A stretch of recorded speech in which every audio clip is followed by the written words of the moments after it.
সুপ্রিয় শিক্ষার্থী বন্ধুরা, আরো একবার প্রীতি এবং শুভেচ্ছা জানাই এম1 টিউটোরিয়ালস এর পক্ষ থেকে। আর এর সময় আমরা শিখব চেঞ্জিং সেন্টেন্সেস। আমরা এর আগে করেছি অ্যাফারমেটিভ সেন্টেন্স, আজকে আমরা শুরু করেছি ইন্টারোগেটিভ সেন্টেন্স। কি করে রাজ্যের সমস্ত বাক্যকে ইন্টারোগেটিভ বা প্রশ্নবোধক বাক্যে রূপান্তরিত করা যায় সেটাই আমরা শিখব। তো এখন প্রথমে আমরা দেখি ইন্টারোগেটিভ সেন্টেন্স কোনগুলো। যে বাক্যে প্রশ্ন করা হয় সেটাই হচ্ছে ইন্টারোগেটিভ সেন্টেন্স। যেমন আমি স্কুলে যাই, এটা অ্যাফারমেটিভ সেন্টেন্স। কিন্তু যখন এটাকে প্রশ্ন করা হয় আমি কি স্কুলে যাই না, তখন হলো এটা ইন্টারোগেটিভ সেন্টেন্স। এরূপ বাক্যে, এই ধরনের বাক্যে ইয়েস থাকলে নো হয় এবং নো থাকলে ইয়েস হয়। আমরা পরে সেন্টেন্স করতে সময় দেখব। প্রথমে আমরা কিছু নিয়ম কানুন দেখি। নিয়ম কানুন হচ্ছে, প্রথম কথা হচ্ছে যেটাতে কোনো প্রশ্ন জিজ্ঞাসা করা হয় সেটাই হচ্ছে প্রশ্নবোধক চিহ্ন, সেটাই হচ্ছে প্রশ্নবোধক বাক্য। যে বাক্যে কোনো প্রশ্ন করা হয় এরকম বাক্যকে আমরা প্রশ্নবোধক বাক্য, ইন্টারোগেটিভ সেন্টেন্স বলি। এরূপ বাক্যে ইয়েস থাকলে, ইন্টারোগেটিভ করতে সময় যদি প্রিভিয়াস বাক্যে ইয়েস থাকে তা আমরা নো দেব এবং নো থাকলে ইয়েস হয়। কিভাবে ইন্টারোগেটিভ করতে হয়? Am, is, are, was, were, have, had, modal হচ্ছে শুড, উড থাকলে এগুলোকে আগে বসিয়ে প্রশ্নবোধক করা হয়, প্রশ্নবোধক বাক্য করা হয়। এম, ইজ, আর না থাকলে ডু, ডাজ, ডিড বসিয়েও প্রশ্নবোধক করা হয়।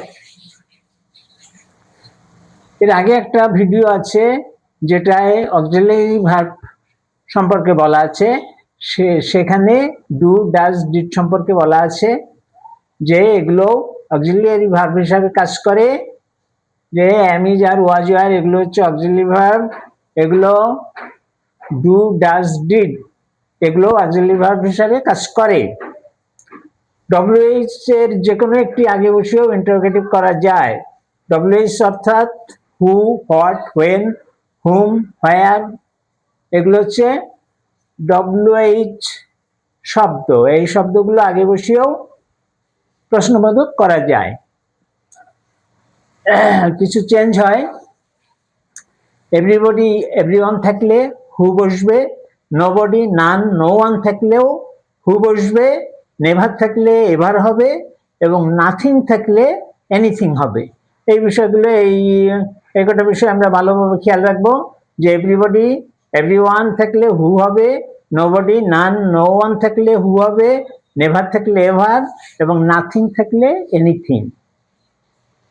এভরিবডি, এভরিওয়ান থাকলে হু, নোবডি, নান, নো ওয়ান থাকলেও হু, নেভার থাকলে এভার এবং নাথিং থাকলে এনিথিং হবে।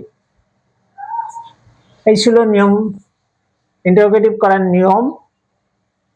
মেইনলি প্রধান হচ্ছে am, is, are, was, were আগে বসিয়ে, শুড, উড এগুলো আগে বসিয়ে অথবা ডু, ডাজ, ডিড ইত্যাদি আগে বসিয়ে প্রশ্নবোধক করা হয়। এবং আর কিছু আছে, তারা কারা? তারা হচ্ছে ডব্লিউএইচ শব্দ, হু, হোয়াট, হোয়েন, হুম, হুইচ এগুলো আগে বসিয়ে প্রশ্নবোধক করা হয়। তো আমরা সেন্টেন্স করি। আজকে আমরা 6টা সেন্টেন্স নিয়েছি। এই 6টা সেন্টেন্স আমরা দেখি। প্রথম সেন্টেন্স হচ্ছে নাওয়াডেজ মেনি পিপল কাল্টিভেট ফ্লাওয়ার্স। বর্তমান সময়ে, নাওয়াডেজ মানে আজকাল, আজকাল অনেক লোক ফুলের চাষ করে।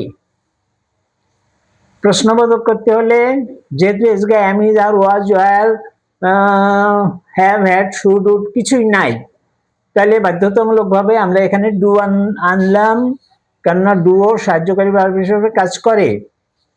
Do not many people cultivate flower নাওয়াডেজ।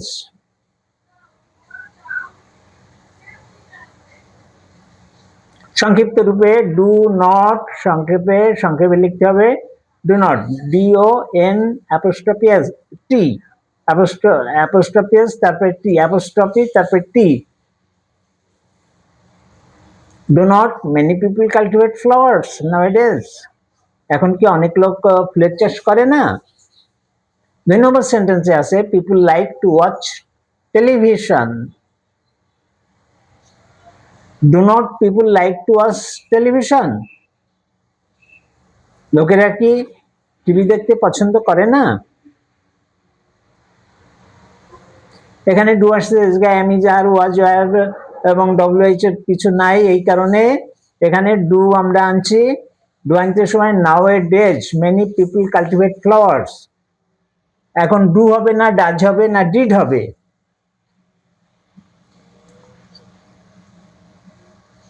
এটার জন্য আমি বলছি সেন্টেন্সটা দেখতে হবে কোন টেন্সে আছে। প্রেজেন্ট টেন্সে থাকলে ডু, এই sentence নাওয়াডেজ many people cultivate flowers, এখন বর্তমানে অনেক লোক ফুলের চাষ করে। প্রেজেন্ট টেন্স, এই কারণে ডু আসলো।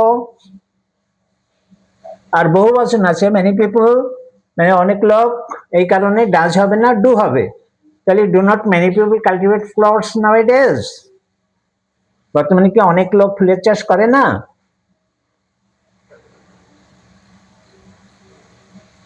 People like to watch television, ঠিক আগেরটার মতোই do not people like to watch television.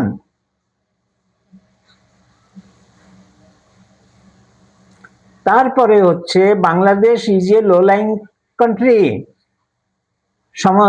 নিম্ন সমতল ভূমি, নিম্নভূমি। বাংলাদেশ একটা নিম্নভূমি। Bangladesh is a low lying country, নিচে অবস্থিত দেশ। যেহেতু এখানে ইজ আছে, আমরা ইজটা আগে নেব, তাহলে ইজ নট। যেহেতু ইয়েস আছে এই সেন্টেন্সের ভিতর, প্রচ্ছন্নভাবে একটা ইয়েস আছে, সেই জন্য আমরা নট নেব। ইজ নট বাংলাদেশের লো লাইং কান্ট্রি। তারপরে যা আছে সব একই। ইজ নট দেওয়ার পরে বাংলাদেশ, এই ইজটা উঠে চলে গেলে আর থাকবে না, তখন ইজ নট আগে এসে গেল। এবং বাংলাদেশ ইজ নট বাংলাদেশের লো লাইং কান্ট্রি। বাংলাদেশ কি একটি নিম্নভূমি নয়, নিম্ন সমতল ভূমি নয়? It helps us in many ways, এটা আমাদেরকে অনেকভাবে সাহায্য করে। It helps us in many ways. Third person singular number, present tense, এই কারণে ডাজ নট হয়েছে।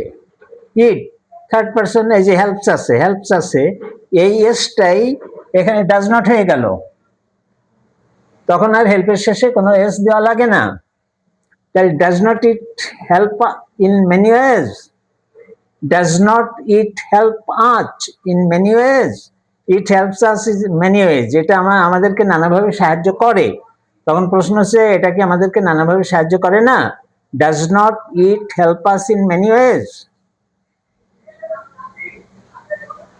তাহলে আমরা ডাজ নট কেন হলো আমরা বুঝতে পারলাম। থার্ড পারসন সিঙ্গুলার নাম্বার, এই যে হেল্পস আছে, হেল্পস এর এই এসটাই ডাজ নট হয়ে গেল, ডুর সঙ্গে বসে ডাজ নট হয়ে গেল, আর তখন আর পরে হেল্পের সঙ্গে আর কোনো এস লাগে না।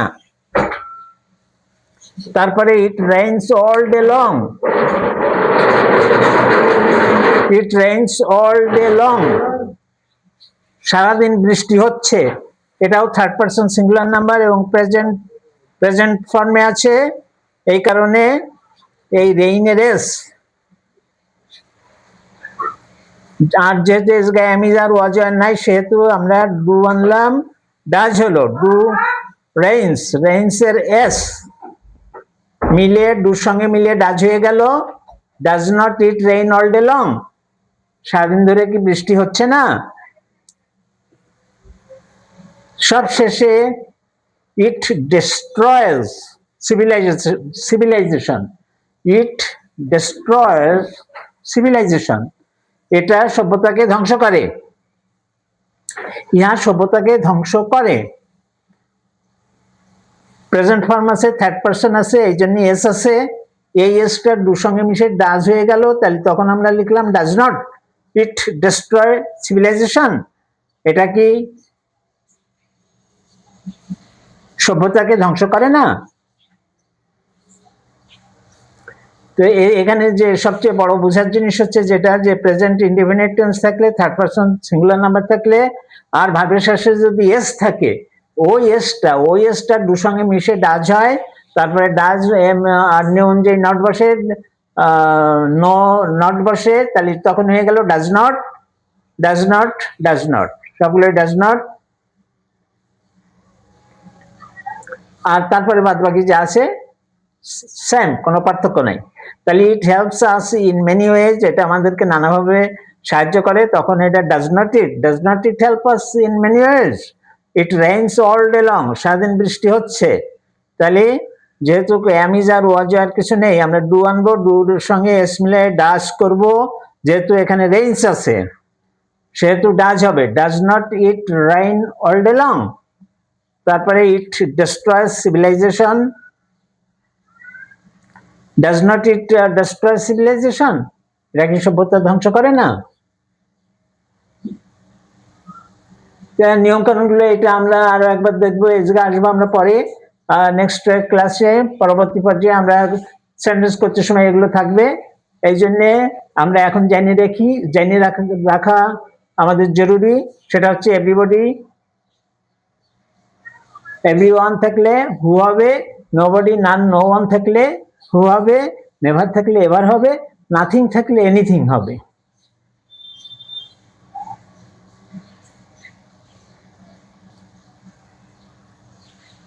এভরিবডি এভরিওয়ান থাকলে হু, নোবডি নান নো ওয়ান থাকলেও হু, নেভার থাকলে এভার, এবং নাথিং থাকলে এনিথিং হবে। এই নিয়মটা আমরা পরে আসছি।